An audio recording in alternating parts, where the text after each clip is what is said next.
What is going on, beautiful people out there on YouTube? Welcome back to another video. Man, it was a great holiday. You know, I spent time in Louisiana with the family.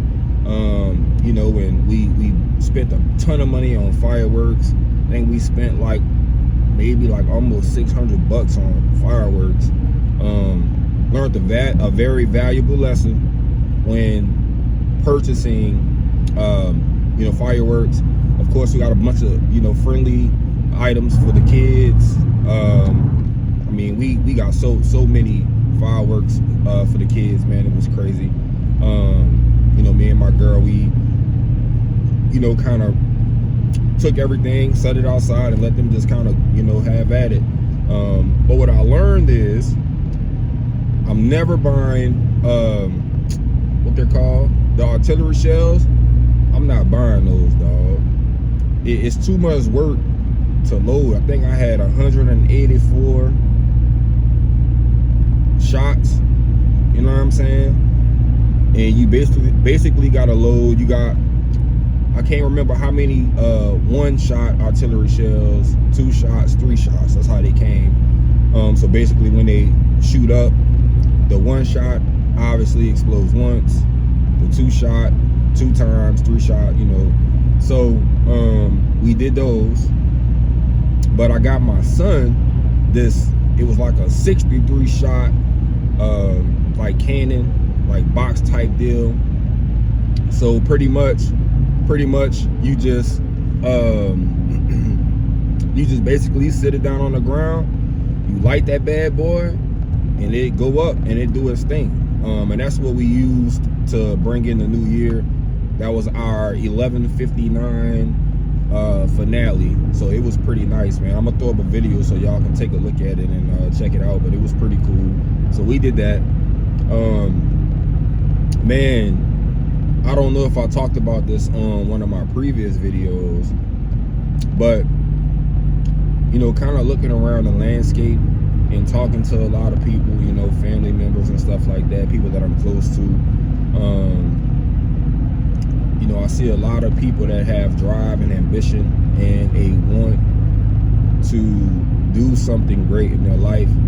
And you know, my partner hates when I say this, you know what I'm saying, but I really believe for 90% of the people in these areas, you know, in your bigger cities, your Chicagos, you know, your Louisianas, and you know, I guess areas in Louisiana, New Orleans, Baton Rouge, you know, Shreveports, you know, a large part of Louisiana. I'll say that. That's why I just said the state. A large part of Louisiana, but you see it in smaller areas too. You know, and I don't think it's necessarily the area. I do think that it's a mindset, it's a culture that people, instead of chasing what they really want, you know, out of life, they're stuck playing, you know, cosplay and pretending to be something that they feel they have to be in order to survive. You know, they're in survival mode. You know what I'm saying?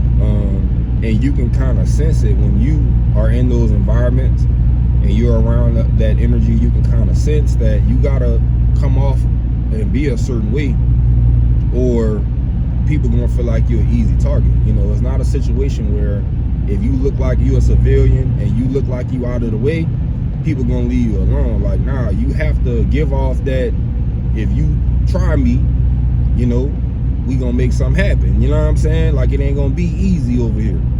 And I think a lot of people are stuck in that phase of it, you know. And instead of them pursuing something that's of value, a lot of them get stuck in that cycle, man. A lot of them get stuck in that cycle of doing drugs, selling drugs, you know. And then once you mess your record up, and you got a couple of felonies at that point, you really in the matrix, because now it's hard for you to just get a job. You know what I'm saying? Now it's hard for you to really make ends meet, because, you know, you done caught a felony. You know, you done did something that is gonna cause people to not take a chance on you down the line or in the future. You know, you gotta go do time. You know, and it's sad, but it's like a catch-22 for some people. Because some people gotta go lay down and do some time just to sober up. you know, because they can't get sober on their own, so they got to go do 30 days to sober up, you know. But while you're sobering up, you realizing that, damn, I done potentially ruined, you know, my employment opportunities because I done went to jail, you know. I got a conviction on my record. I got a felony on my record, you know. So it's all around tough, man.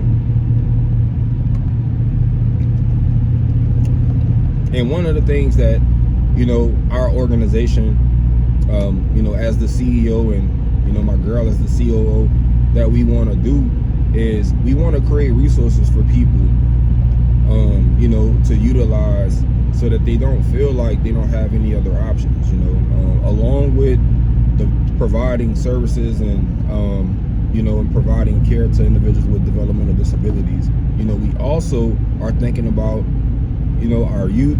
We're also thinking about people back at home and talking to people and understanding that a lot of them just don't have the resources and the outlet to go to when they want to do something different, you know. So we're trying to figure out how can we be a resource for people who want more out of life.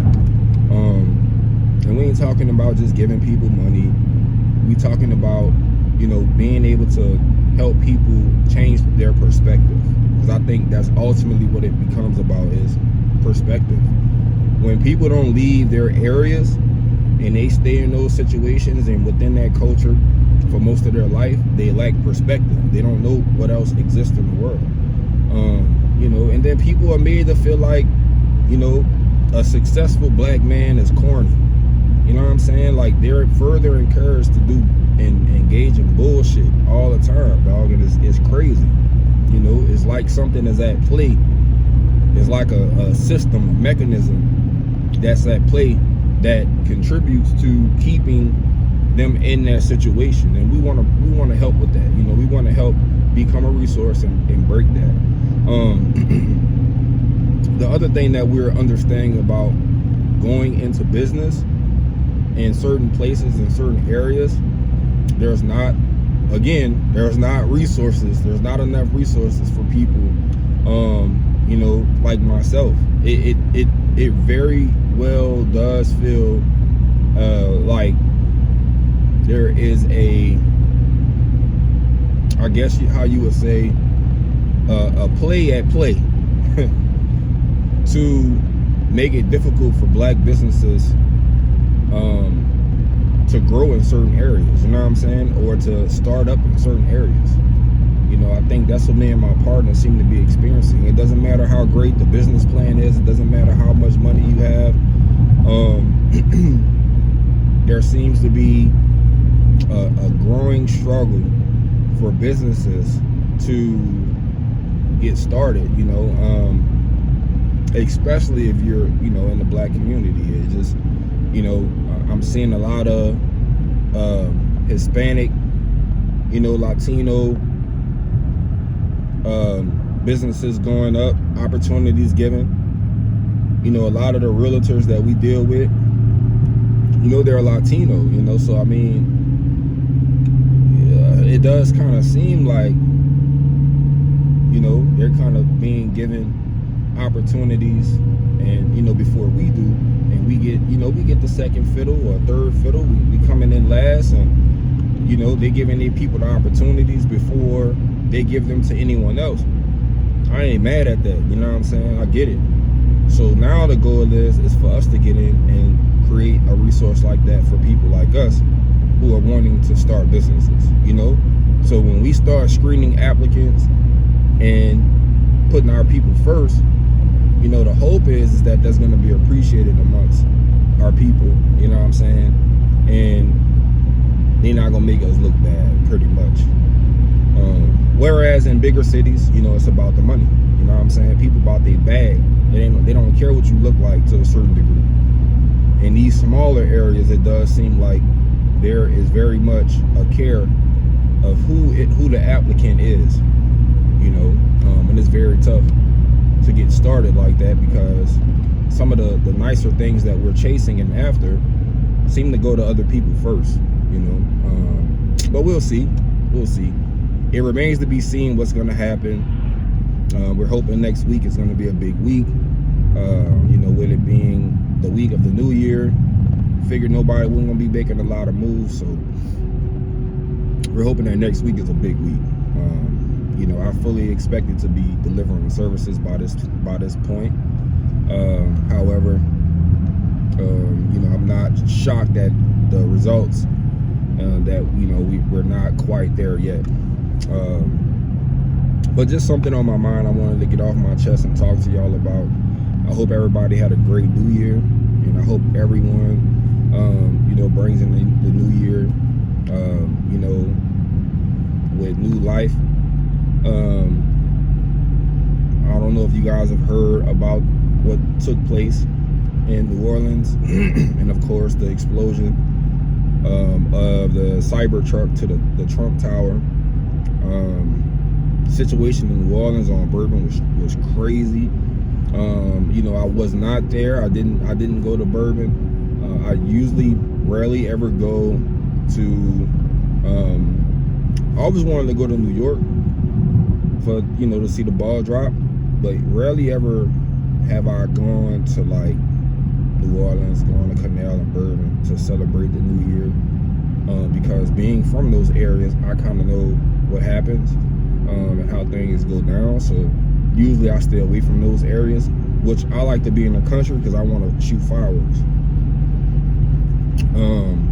So no, I wasn't there, but, you know, I guess for it to hit so close to home for a lot of people that are from those areas and close to those areas, you can kind of see the look of, you know, shock and despair on their faces, and just people expressing their concern, you know, for future events in New Orleans. I mean, you know, I don't know how they're gonna shake back from that, man. Like that situation was crazy, bro. And you know, supposedly they're saying that it was a terrorist attack. The driver of the pickup truck had an ISIS flag, apparently. And then there were 3 or 4 others who seemed to be working along with the pickup truck driver to plant other explosives throughout, you know, the French Quarter. So they're saying the incident in Las Vegas at the Trump Tower, and the incident in New Orleans are both connected somehow. And man, I don't really know how to feel about this, dog. I don't really know if a lot of people are saying that it has something to do with the Super Bowl that's going to be in New Orleans this year, you know, but I don't understand why, you know, such an effort would be, you know, put in to interrupt the Super Bowl festivities. Some people are saying that it has a lot to do with Trump and the current administration allegedly sabotaging the future administration of Donald Trump, you know. And then some are saying that, you know, maybe potentially other countries are targeting the U.S., making their presence known because of Trump tariffs. You know, it's a lot of different allegations out there. Man, what's going on? Okay, you letting me go?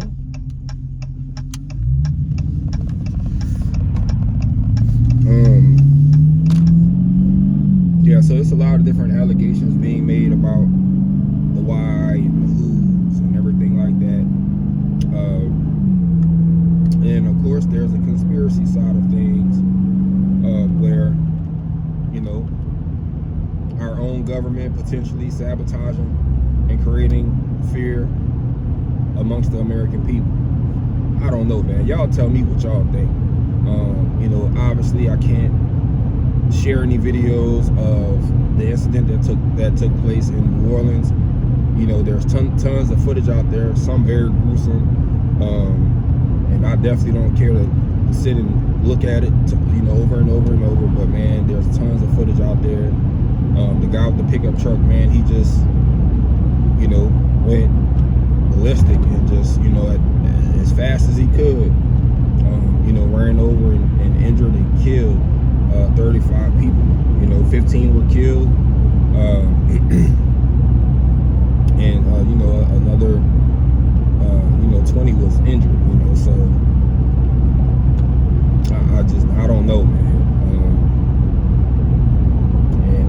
of those people had any idea that at that moment, you know, someone would do something like that. So it's very important to be careful out here, man.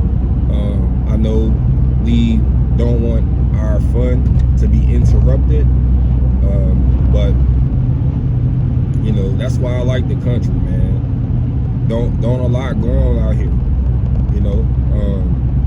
I'm 2 hours away from everything. If I want to go and do something, I can. If I want to go to Louisiana, I go. You know, but that's the good thing about being out here in the country. A lot of the stuff be going on around the world, and I just be sitting here like, damn, you know, just watching from afar. But y'all let me know what y'all think about this video. Like I said, Happy New Year's, man. Prayers to everybody. Y'all be safe, and I'll see y'all on the next video. Peace.